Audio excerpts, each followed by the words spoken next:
Hello guys, welcome back again sa ating YouTube channel na The Action Man. Una sa lahat, may galab shoutout po sa lahat ng mga kakamping at sa mga hindi man mga kakamping. Kung interesado ka sa bidyong ito, patapusin mo na hanggang dulo at huwag nyo nang kalimutan na i-like at i-share ang ating video para malaman naman ng iilan sa ating mga kababayan na nagtutulog-tulugan sa katotohanan. So muli naman nagbabalik ang nag-iisa nyong host na si The Action Man para magbigay ng komentaryo at reaction sa mga mainit ng issue ng bayan.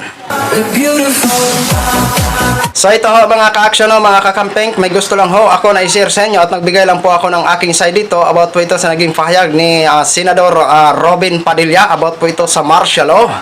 Oh, para nag-alahero, nag-alamagaling si Senate Robin Padilla. Di ba? So, yung mga nagpapa-shoutout po, patapusin nyo po ang bidyong ito at doon po kayo nakin isa-shoutout sa pinakadulo ng video. Maraming salamat po sa lahat ng mga taga-subaybay dito sa ating programang The Action Man. Huwag na ho natin patagalin, panoorin na po natin ang nasabing video. This is what is written in his bill, no? September 21 of every year as an Unsung Heroes Day, special non-working holiday, to recognize the patriotism of our fallen soldiers, officers, officials, and citizens who fought against the threat of communist insurgency led by the Communist Party of the Philippines New People's Army. I do not know bakit September 21. Martial law. Oh, okay. Your thoughts about this?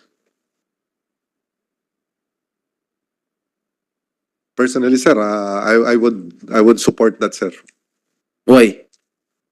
because it's really high time, sir, to recognize the efforts of our soldiers who have been fighting the communist movement for 50 years.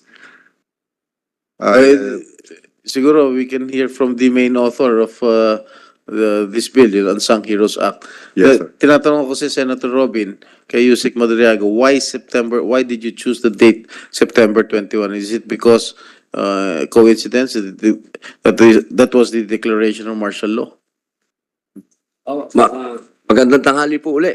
Opo, kasi po sa matagal na panahon, Chairman, binigyan po ng napakasamang imahe yung September 21. Ang narinig lang po natin ay isang narrative.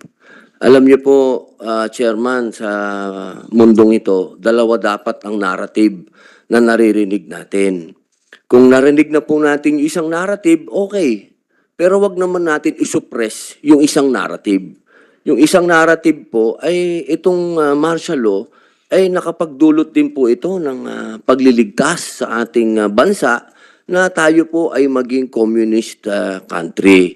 At marami din po tayong mga kasundaluhan ang nagbigay po ng buhay para maligtas po ang ating bayan na tayo po ay makubkob ng mga komunista. Kasi nung panahon po na yan, Chairman, ay malakas na malakas ang komunista sa Southeast Asia. Katulad po ng nangyari sa Korea, katulad po ng nangyari din sa Vietnam.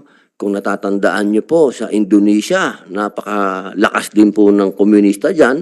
Nagkataon lang po na matindi yung kanilang presidente nung panahon na yun. Tinapos niya agad yung problema doon. At ganun din po sa Malaysia.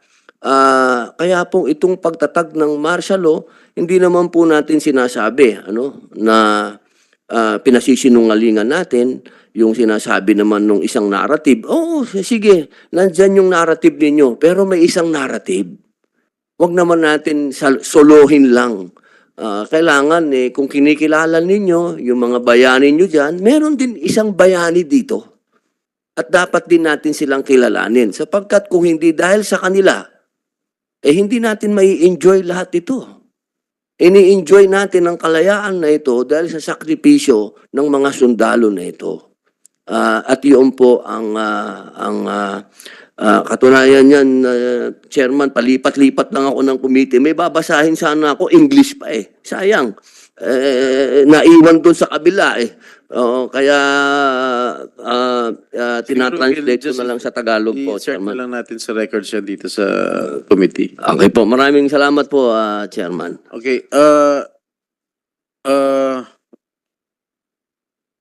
tungkol dito sa non-working holiday na propose ni Senator Padilla, I would also would like to get the inputs of the Department of Labor. Any representative from the DOLE here? Wala. Kasi alam mo, Senator Robin, pag nagpro-propose ang Congress ng non-working holiday, allergic sila ron. Pati yung mga business leaders natin, allergic sila ron. Kasi habang dumadami yung mga holidays natin dito sa Pilipinas, syempre, naapektuhan yung ating ekonomiya. So, Okay. Chairman, pwede naman po yung amendahan yan. Pwede natin gawing working holiday. working holiday. Yeah. Opo. Siguro we can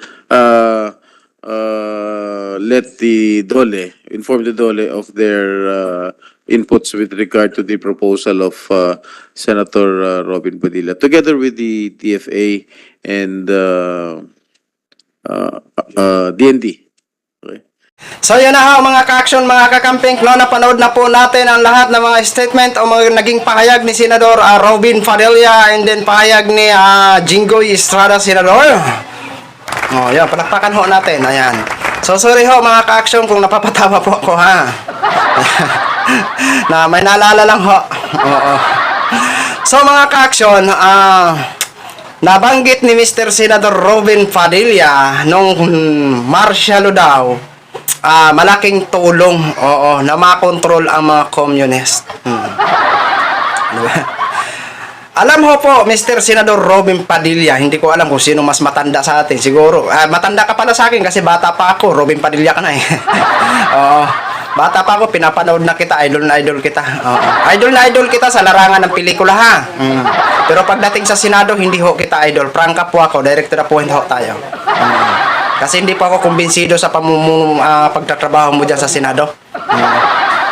Alam mo, Mr. Senador Robin Padilla, saan ba kaya ho dumami ang mga communist o sinasabi mong against sa gobyerno? Kasi ho, dahil sa hindi po nila nagustuhan ang pag-declare ng martial law nung panahon na Marcos Sr. Oo. Di ba? Alam mo po, Mr. Robin Padilla, napakahirap nung panahon ng martial law. Ang daming naghirap, ang daming nagdurusa. Dahil alam mo po kung bakit? Batas militar ang pinairal nila nung panahon ng yun. At alam mo ba kung bakit? Walang power ang mga local official nung panahon ng martial law. Kahit sapakin mo o sipain mong kapitbahay mo, hindi siya pwede magreklamo dahil saan siya pwede magreklamo? Walang power ang mga local official. O, di ba? Kahit mayor, gobernador ka man dyan, under ng military dahil batas militar nung panahon ng martial law. Oh. Kung sino man ang mga nakaabot ng martial law at viewers natin dito, taga-subaybay ng programa natin, i-comment nyo nga ho kung naging maganda ba ang bunga ng pag-declare ng martial law nung panahon Marcos Sr. Sige nga ho. Oh. Di ba? Para sa akin, ang daming naghirap nung panahon ng martial law. Kaya nga ho, nagkaroon ng people power eh. Oh, di ba? Kaya nga ho, napalayas na sila sa Malacanang dahil hindi na gusto nila yung ng martial law kasi ang daming nabuso na kababaihan nung panahon na yon kasi pag gusto yung mga militar. Pag ginusto nila, kukunin nila yung kahit may asawa. Oo. Totoo po yun. At pak po yun. Sabihin niyo po ako na sinungaling.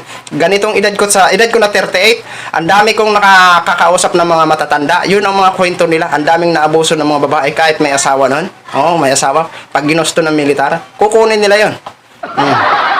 May magawa ba yung asawa? Bulja ka nun. Oo, di ba? Oh, saan man, ano yung sabi mo malaking tulong ng martial law? Di ba? Kalukuhan po yun. At yung sinasabi mong amyendahan, yung sabi mong ano mo na lang, working holiday, ang day ng martial law, yun lang ba yung kaya mo? I-declare na working holiday, ipaalam sa DOLE? Yun lang ba yung kaya nyo gawin dyan sa Senado? Hindi nyo ba pwedeng kayang gawin na kapag working holiday, full payment nyo, doblehin nyo? Hindi yung dagdag 20% lang o 30% lang. Pak na pak ko yan dahil isa din ako na naging empleyado. Di ba? 20% lang. Tapos kung di-off mo papatay, wala na. Di ba? Oh, ano po yung masasabi nyo? At isa pa sa napapansin ko dito kay Mr. Senador Robin Padilla, no? Yung gupit niya talaga nyo, yung pambuk niya talaga, no? Pampelikula. Nagbasa po ako sa comment section dyan. Ang sabi sa mga nag-comment, yung pagkagalawan niya ba dyan sa Senado? Na parang pelikula lang ba na may pagka-bad boy. Oo, wala ho tayong magawa, Mr. Senador Robin Padilla. Mawalang galang na ho sa iyo. Nakikita po yan ng mga Filipino. Senador ka pa naman, dapat po nga sana umayos ka dyan sa Senado. Yung magbihis ka po na parang disente ka talaga, tingnan na respeto ho, Mr. Senador Robin Padilla. So, bago ho tayo magtapos sa ating programa mga ka-aksyon, kayo ho, kung ano po maging suggest nyo dyan, mag-comment lang po kayo sa comment section. So, ito po ang mga nagpapa-shoutout. I-shoutout ho natin mga ka-aksyon, mga kakampeng. Ang una na nagpapa-shoutout ay si Prince Vision Vlog, magmula sa Milan, Italy.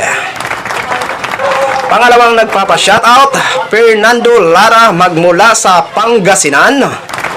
Pangatlong nagpapa-shoutout, si Joey Lumakin 1105, magmula sa Surigao del Sur. Ang apat nagpapa-shoutout, si P. Horjalino, magmula naman sa Iloilo City. Ang last na nagpapa-shoutout, number 5, user XQC65PR5C, magmula sa Biskaya. Yun. Ayan, sa lahat ho na nagpapa-shoutout, maraming salamat po sa inyong pagatutok dito sa ating programang The Action Man. Miga love shoutout po sa inyong family at sa inyo at sa inyong mga kapitbahay na mga chismosa at sa mga hindi man chismosa. Ayan, nadamay pa. Ayan, miga love shoutout ho sa inyo. Sana ho ay nasa mabuti lang po kayong kalagayan. Saan man kayo nakatira sa mundong ito. Okay, maraming salamat po muli. Okay, share ko lang ho mga ka-action. Dito na ho nagtatapos ang ating programa. Ayan, muli, maraming salamat po sa lahat ng mga viewers natin, Luzon, Visayas at Mindanao all over the world. Ako po ang inyong lingkod, si The Action Man. Good evening, everyone.